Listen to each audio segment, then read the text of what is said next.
Hello, and thank you for tuning in to Starting Small. Today, I'm joined by Grace of Birdy Grey. Grace, thank you so much for taking the time. Thanks for having me. Yeah, so to kick things off, I'd like to start out with your upbringing.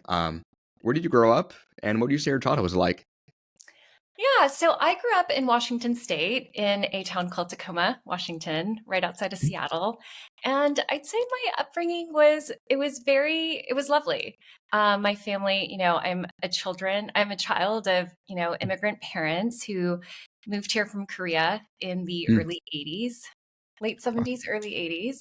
They mhm. worked really hard. They were also entrepreneurs, which is interesting because when I was younger, I never really thought I would take the entrepreneurial path. I think I always wanted, job safety, security, and I always had an interest in fashion. Yeah.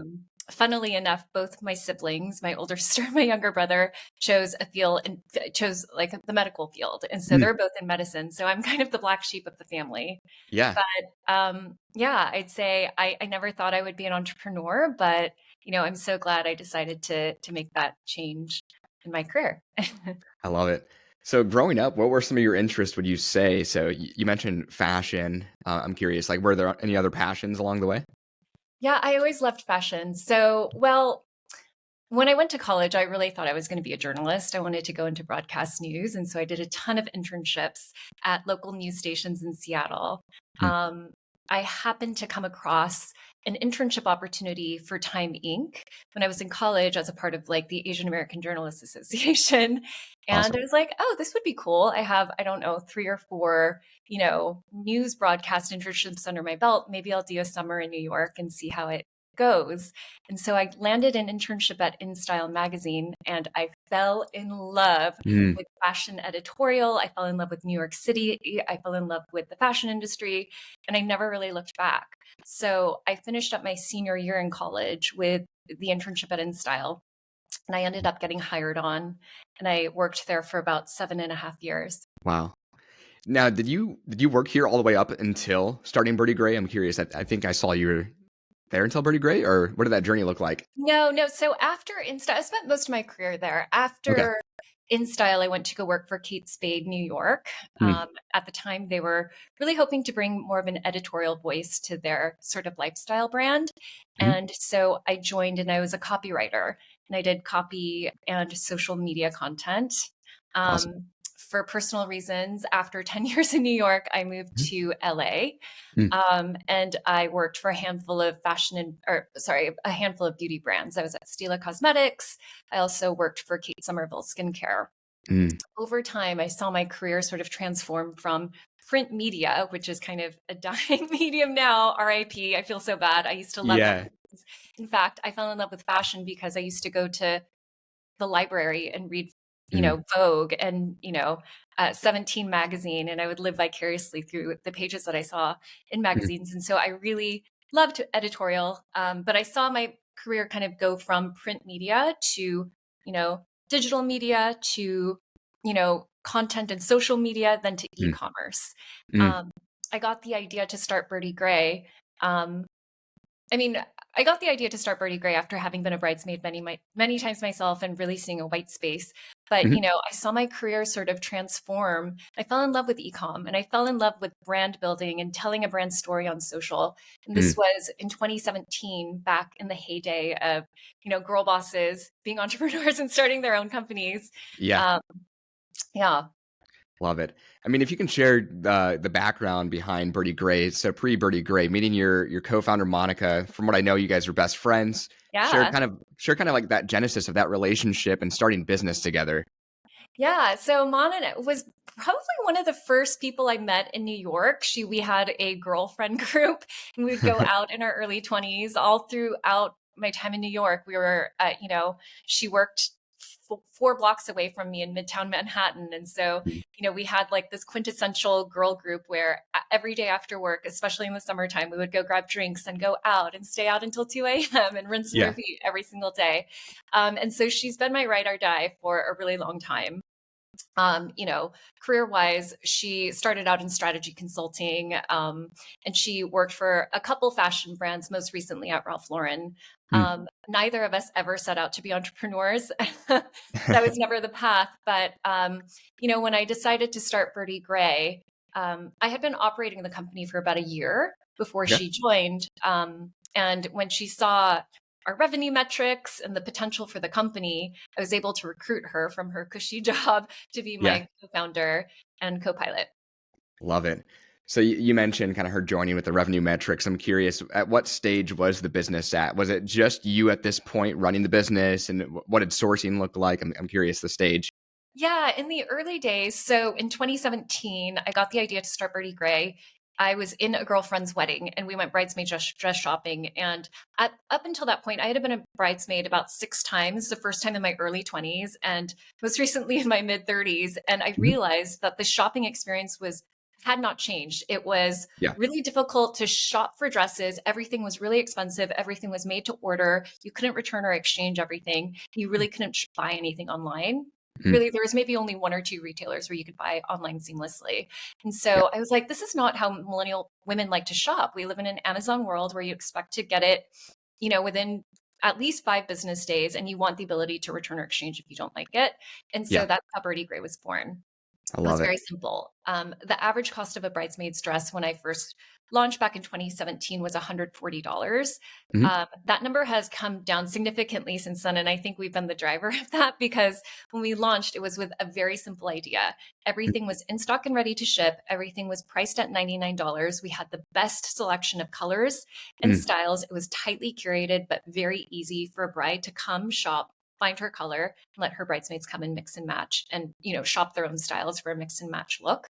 Yeah. um, our assortment has evolved significantly since then. We now offer hundreds of styles in 70 colors across Wow. multiple fabric ways, and so we've grown a lot. But you know, in the early days, it was really about a tight assortment, a really sharp price point, and Mhm. a fun sort of online shopping experience.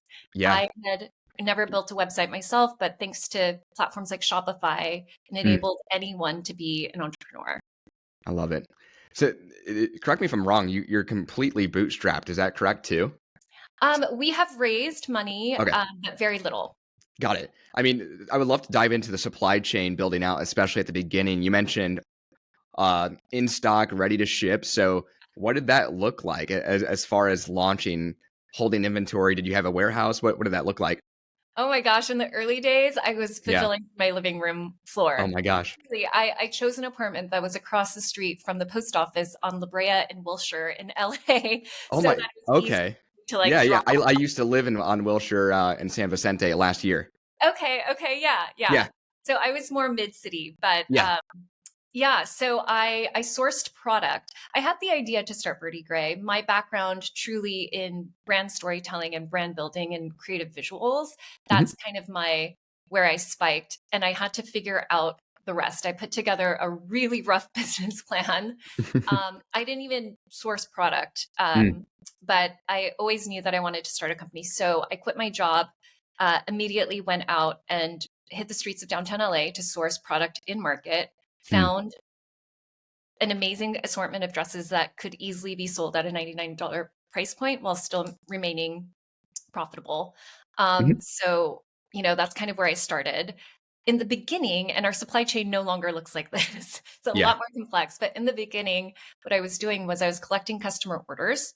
And as the orders were rolling in, same day, I would place orders with my suppliers in downtown LA. So I Mm. created this really scrappy Wow. cash flow positive model, obviously not scalable, Mm. but it allowed me to sell product with very little working capital. I didn't have, I didn't even raise any money.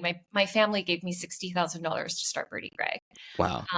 And so, you know, I was white labeling the product, shipping it out Mm. same day from my apartment floor. In fact, I think Wednesdays and Saturdays were dedicated to packing and shipping.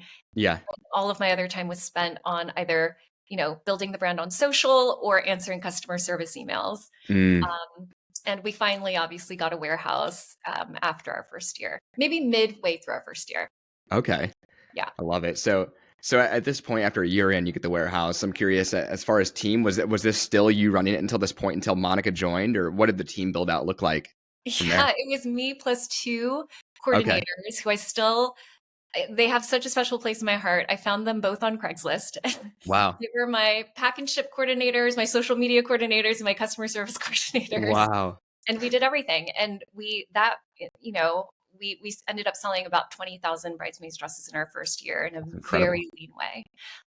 So, about just right before our first anniversary, I was in New York over the summer, and Mon and I were friends. And so we were on a girl trip in the Hamptons, and I was telling her like about the business. I was telling her I was dying and that I needed help. I needed an operator. And I was Mm, like, there's no chance that you would be willing to leave your cushy job at Ralph Lauren to join me. And she was like, you know what? Let me think about it. Let me talk to my husband. yeah. Suffice it to say, 3 days later, she was like, I'm in. Let's do this. Wow. Yeah. Wow, I love it. I'm curious then. So at that point, what would you say were some of the convincing points? I know you mentioned at the beginning the metrics of revenue at that point for her, but Yeah. what I mean, that's a big shift for her to do. I'm curious. Yeah, Mon is all biz. She's all biz. So she saw Yeah. that I had done 2 million in revenue. Wow. Um, and my accounting was such a mess, by the way. I was using QuickBooks. Like that is not my jam. And so like everything was a hot mess when she looked under the hood. But she just saw growth potential. Mm, And she saw potential to really operationalize the business. mm, And so I think we both knew that we had something really big on our hands. We just needed to execute. So mm. the first thing she did when she joined was we raised some capital. We raised 100, or sorry, 1.5 million, 1.1 or 1.5 million through Mhm. like a friends and family round. We made some key hires, a supply chain manager, um, more customer service agents, and then we got to work. Wow. Love it. So Yeah. I saw Birdy Grey has been profitable every year except for that kind of the COVID timeline. Before we get into COVID, I'm curious, what would you grant some of that continued growth to? And what does the marketing look like that works for Birdy Grey, especially in like an age old category that hasn't been on ecom before? Yeah. So I didn't realize this when I first started the business, but I quickly realized that unlike traditional retail, where you're paying to acquire one person and you're marketing to one person, they end up coming back and purchasing on your site, and you rely on sort of repeat purchase and the lifetime value of the customer. I Yeah. was actually paying to acquire a bride to go with us, but the average bridal party size is 5.7 bridesmaids. So Mm, it yeah. wasn't a 1-to-1 conversion, it was a 1 to 5.7 conversion. Mm, And so we just grew really quickly because the bride was getting her bridesmaids to come back and purchase dresses. And so it wasn't, a $99 dress purchase at that point. It was a $597 purchase, bridal yeah. party. Yeah. So it's that one to many sort of marketing model Oh, that, I see. Got yeah. it. As far as COVID goes, I mean, just 3 years after launch, what would you say? How did that affect the supply chain of the business at that point? Because I know your sourcing changed over time, but what did that affect at that point for you guys? Yeah, I mean, in terms of sourcing, so the minute Monica joined, we went direct to factory, Yeah. got a lot more ownership over our supply chain, a lot more transparency into our supply chain. I wasn't sourcing in market anymore. Mhm. But when COVID hit, it was hard. It was just like overnight people were canceling their orders, Mm, brides were postponing their weddings. There was a lot of uncertainty. I will say 50% of weddings were either postponed or canceled, most of them postponed. And so people were still planning. 50% of mm, weddings still did happen. And yep. so, but no one was able to shop for their weddings in person. And Mm, so all of that, yet people are still planning their weddings. And so while it did affect our company, we got a lot of people who would have otherwise shopped in person to mm, shop with us online. yeah. So COVID actually, while we weren't profitable that year, we did grow 80% in year over year revenue. That's incredible. Yeah. I'm curious. I'm sure the listeners are curious at this point. As far as the price point, starting at $89, I'm curious. How do you maintain the quality of the product itself, especially, I mean, in a space that dress is going to be so expensive at this point. Yeah. What I does that look mean, like? At this point, we're producing at scale, so we're able to Yeah. get really great, sharp pricing with our suppliers. We're always renegotiating pricing with our suppliers. $89 is an entry price point for us. For a long time, we were only $99 all across the board. Mm. Just last year, we started to play with more pricing tiers, and so quality has not suffered. But as we're growing, we've been able to get really great pricing with our Mhm. partners. Yep. So I do like to ask this question, but this one's interesting, especially given it's anyone who's getting married. But who would you say is that primary demographic that's shopping Birdy Grey at this point? And if you can give an age range as well, like what Yeah, is that age range getting married today? it's so funny because the average age of our customer has not changed since day one, and we've done a lot of analysis Mm, around this. She is 28 years old. okay. So when we first started, she was a 28-year-old old millennial. Now she's a 28-year-old Gen Z. Yeah. Um, she's geographically dispersed. She lives all around the country. New York, LA, Chicago, Mm, Texas, are always sort of like our top geos. yeah. Um, yeah, and we have like a large penetration of customers on the coast, but Mm, also she lives everywhere, and her bridal parties are also dispersed, and so yeah. um, which also lends itself to an online, uh, you know, better to an online shopping experience. I Oh, don't totally. really see people going in store together anymore to try on bridesmaids dresses. I feel like that, especially post COVID, doesn't really happen. A lot of Yeah. that those conversations happen in a group chat, and then people are sending links, and then they're shopping online. Yep. That makes sense. As Birdy Grey continued to grow, I'm curious, what would you say were some of those critical hires? So, shifting past COVID, but even today, I'm curious, what does that team build out look like for you guys? Yeah, I'd say when we first launched, like any startup, we were very lean and scrappy, and Mhm. it was a very much a flat organization. We could only afford to hire managers, so all the managers were the doers and the thinkers. Yeah. Over time, we were able to like bring on more senior leadership and then support at the coordinator or associate level. I'd say the key hires for me are a really strong merchandising and planning team. Mhm. Obviously, supply chain and fulfillment is huge. Yeah. Production is another big one.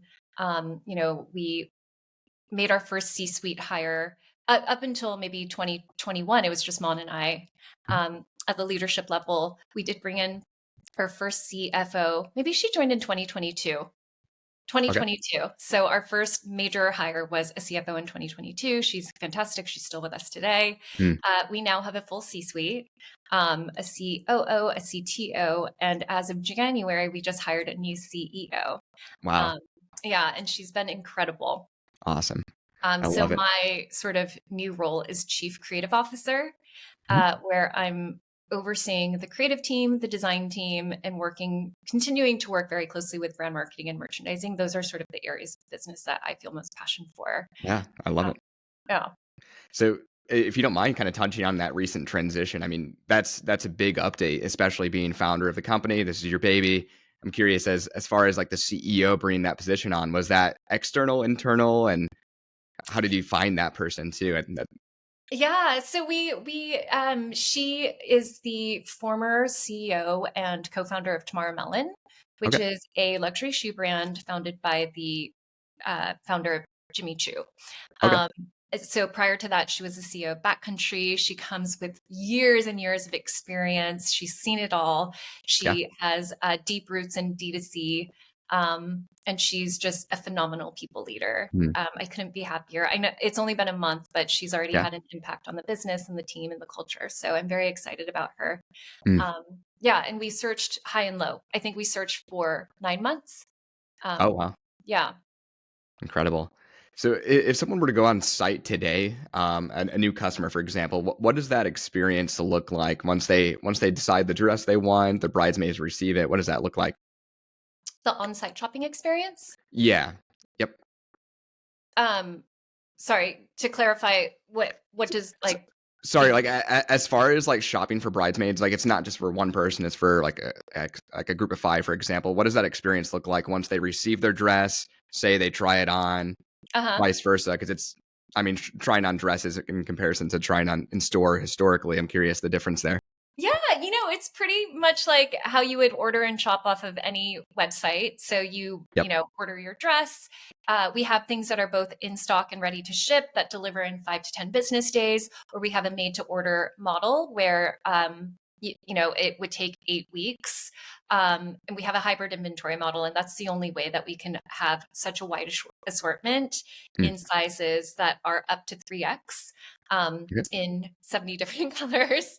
Wow. And so, yeah, if you order made to order, it arrives in 8 weeks. And our customers have 30 days to return or exchange their dress. And so it's pretty simple. Mm. Um, Mhm. yeah.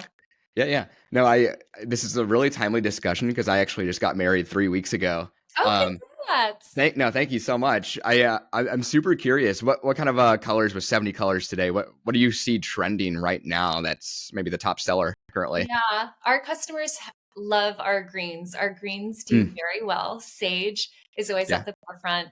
Olive, emerald, all of the green shades have always been popular. Mm. We're starting to see neutrals really trend up. So black was huge last year and it continues to go strong this year. We have a shade called neutral champagne that does really well. Mm. Taupe for a long time did really well. It's starting to trend down a little bit, but she's still staying in the neutral sort of color family. Yeah. How do you guys look at R&D for bringing on maybe a new color or a new type of dress? And do you Oh take my some gosh. customer feedback? And yeah, I'm curious. So much of it is customer feedback. A lot of Mhm. it is just a really strong merchandising strategy. So, Yeah. I'll give you an example. Our best selling color, Sage, was in response to customers DMing me on Instagram saying, please launch Sage. Please launch Sage. We want Sage. Same with Dusty Blue, which is always in our top 5 to 10. Yeah. It was based on customer feedback. And so, Wow. what I did, and this is back in like 2017, 2018, I would do lab dips with my supplier. And then I would say, and they'll send back 3 different versions of greens or blues. And I would do Instagram polls and I'd say, vote for your favorite sage, vote for Oh, your that's favorite awesome. blue. And that customer feedback loop would inform so many of our decisions. We still use polls to get feedback on new products, Awesome. new categories that we're testing, or, just to get a temperature check on demand for different things. And so that's Mm. very much a part of our DNA. I sit with our design and our merchandising team every Wednesday. I sit in every single fitting and we debate at length why a dress needs to be in the assortment, and we will tear apart the details. We will debate it to the end so Yeah. that we have the best product that we possibly can. Yeah. Um, a lot of it is filling holes in the assortment. And so we'll say, okay, we want to make sure that our modest customer has options. We want to make sure our sexy customer has options. And so, that's kind of been the process, but we put a lot of thought into how the Mhm. assortment is curated. Yeah. I love it. So what does the life cycle of a customer look like? So, I mean, in comparison to maybe a protein bar where you can have repeat customers, do you see like repeat customers based off of if they were in a wedding before, or is it typically one-time customers? I'm curious. Yeah, First time? there's two ways to look at it. If you look Yeah. at the lifetime value of a bride, it's really her bridal party Yeah. herself, right? Because we have bridesmaids dresses and then we have complete the look accessories for, like shoes and jewelry for the bridesmaid look. We also have little white dresses for the bride that she could potentially purchase herself. Mm. And then getting ready is a huge category for us. And Mm. that's, wearing matching PJs or robes in the bridal suite before the wedding with your bridesmaids. And, usually that's the bride gifting her bridal party uh, pajama sets. And so when we think about the LTV of a bride, it's what can her bridesmaids buy from us? What can she purchase herself? And then also launching a brother brand called Birdy Grey suits this spring. Mm. And so, we'll also be capturing sort of like the groomsmen bridal party as well. Yeah. So Yeah. that's the LTV of a bridal party. I love it. The LTV of a dress customer, we're starting to see about a 25% repeat purchase rate. So the average woman is a bridesmaid 3 times by the time she's 30. So Mm. there's a lot of repeat potential, especially if Yeah. you catch her earlier on in her bridesmaiding journey. Mm. Interesting. You mentioned the suit category. I definitely wanted to dive into that because I saw Yeah. that as well. Um, First of all, what is that going to look like as far as like in comparison to your rollout when you did dresses back in the day? Is it going to look similar? Are they going to be matching with the dress colors? I'm curious what that category will look like for you guys. Yeah. So we realized that the primary decision maker, or one of the decision makers for suits, is very much the bride. Yeah. And sequentially, she's picking her own wedding gown. Based on her wedding gown, she's picking her bridesmaids' dresses or colors. And then based on those colors, she's making a decision in partnership with her husband, the groom, on what colors for the suits. And Mhm. so we were like, okay, we just have to make sure that our groomsmen's suits all mix and match perfectly with the 70 shades in our bridesmaids' dress collection. And so, the value that a bride is getting from shopping with us is that it makes it really easy to pick suits that complement the colors in our assortment. And I think that Mm, there's a lot of, when she's planning her wedding, she's like, what does match with a sage, or what does match with a dusty blue? And so with the Brother brand, we'll be able to instruct customers in a very mhm. smart way how to sort of mix and match her bridal party. And Yeah. so that's a really big value proposition. Yeah. Um, like I said, we were famous for our $99 dresses. Our suits are also very sharply priced at $199 Mm, for a jacket and pant combo. So, yeah, that's amazing. the value that she's getting. Love it. I love it. So many different learnings throughout the story. I do like to always ask this question though. With your experience so far, looking back, is what's one piece of advice you can share with an aspiring entrepreneur? Maybe something you've learned or regret along the way? I'd be curious. Yeah, there's so many things. One is always register for your copyrights. Mm, Domestically and also internationally. Always do that. That's like the best concrete advice I can give to an yeah. entrepreneur, especially if they're starting their own brand.